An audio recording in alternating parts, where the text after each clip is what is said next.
हमारे YouTube channel सूरज बंजारे mobile ऑक्टापेट को लाइक, share और सब्सक्राइब करना बिल्कुल ना भूलें।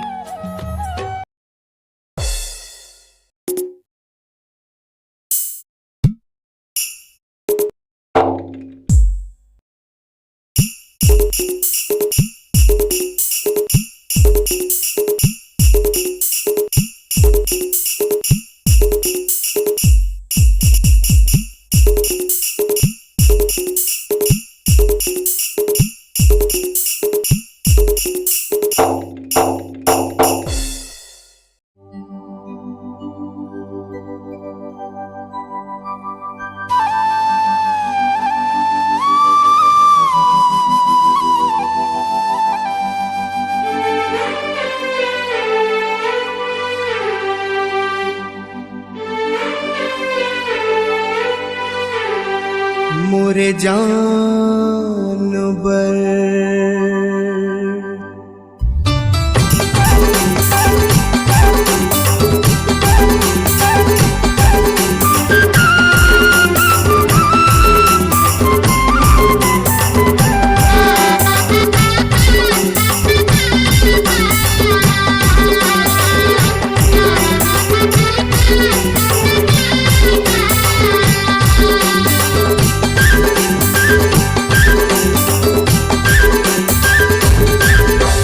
जानवर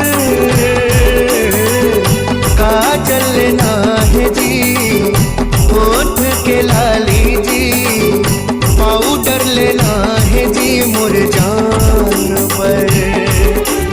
जानवर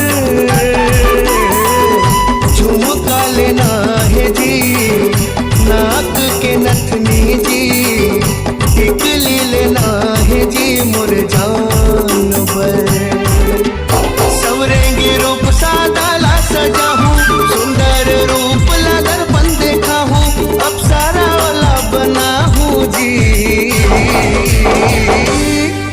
मोर जानवर